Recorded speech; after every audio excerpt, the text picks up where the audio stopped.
Повеќе од кое било друго растение, дрвјата во градината создаваат чувство на трајност и зрелост, додаваат височина, структура и скулптурни жарешни точки, додека нивните големи и изразни контури се во привлечен контраст со помеките линии на другите растенија.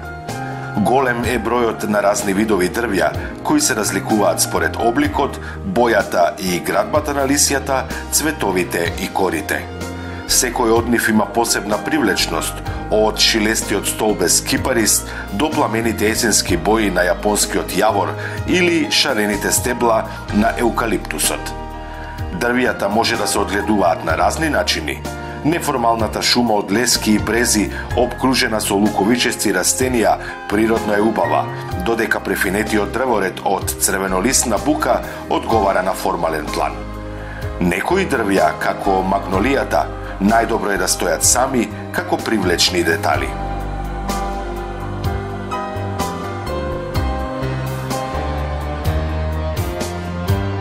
Украсните дрвја се одгледуваат заради убавината на цветовите, кората или украсните плодови, а не за прехрана или за добивање на дрво.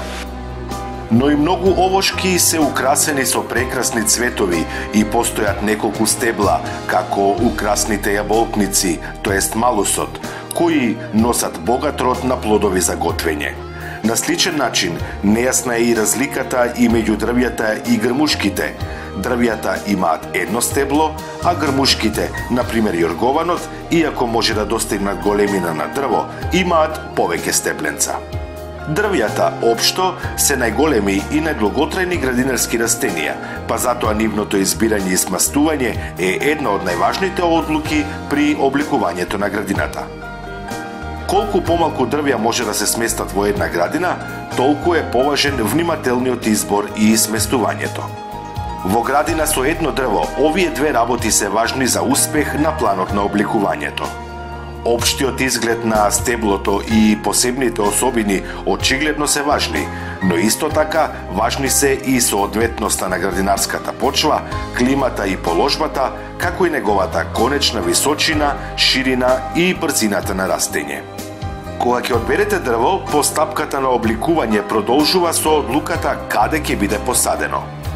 Изборот на најомилените дрвја во центрите за градинарство е ограничен. Поголем избор нудат специализираните расадници, кои пратките ги испорачуваат по пошта.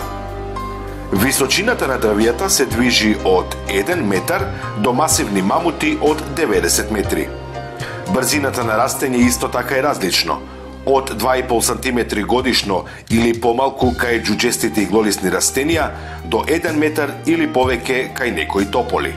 Младото дрво во градинарскиот центар малку или воопшто не ја покажува можната големина, а кај некои видови, посебно на иглолисни растенија, постојат минијатурни и многу големи сорти. Внимателно изберете ги сортите, а ако се нудат некои други заменски, проверете дали одговараат на вашите потреби. Дрвјата оставаат силен визуелен ефект, како и силните пејзажни елементи. Помагаат и во формирање на трајната структура на градината околу која се сместуваат привремените елементи.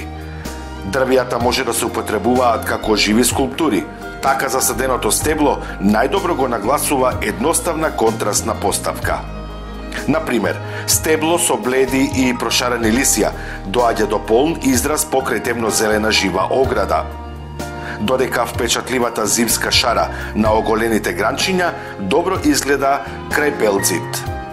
Дрвјата како структурен елемент може да го одредат или да го затворат просторот. Низа или неформален збир на дрвја може да ја означат границата на земјиштето, да одделат еден дел од градината од друг или да ја нагласат патеката. Неколку стебла може да создадат зелена рамка за погледи од далечина или да обликуваат лак низ кој се влегува во градината. Во постигнувањето амбиент и стил, како и во практичното размислување за просторот, обликот на дрвото е важен исто колку и неговата големина. Некои видови дрвја, како многу украсни цреши, се мали и шармантни, додека други, како кедарот или цедрусот, високи се и монументални. Повеќе видови може да бидат формални и неформални, што зависи од околината и од начинот на обликување.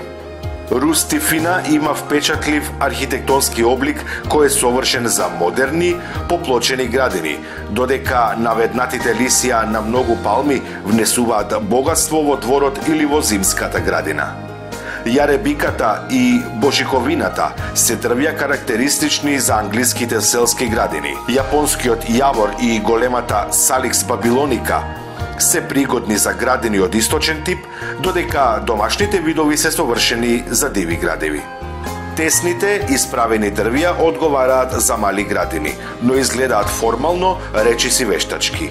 Дрвјата со широки или заокружени круни изгледаат помалку формално, но прават поголема сенка, што го отежнува растењето на подрастот, додека овие со неправилна круна, слободно разгранети, ги краси природна убавина. Стожестите или пирамидалните дрвја делуваат како скулптури, а жаловните дрвја имаат помеки контури. Земете го предвид и времето што му е потребно на дрвото да го развие својот карактеристичен облик. Во некои случаи може да бидат потребни и децении. Например, прунусот во младоста има покрут раст, со несмасно наведнати гранки. Дури по 10 години гранките се свиваат и за 30 години стеблото има хармонична, топчеста круна.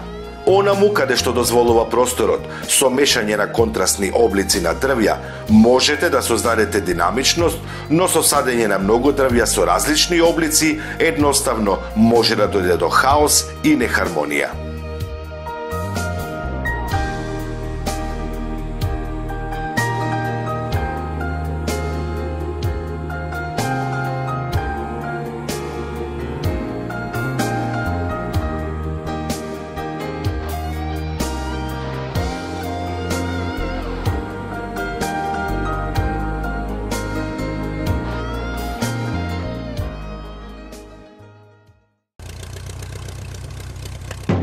Гледај Гарден Клуб за доброто на твојата градина.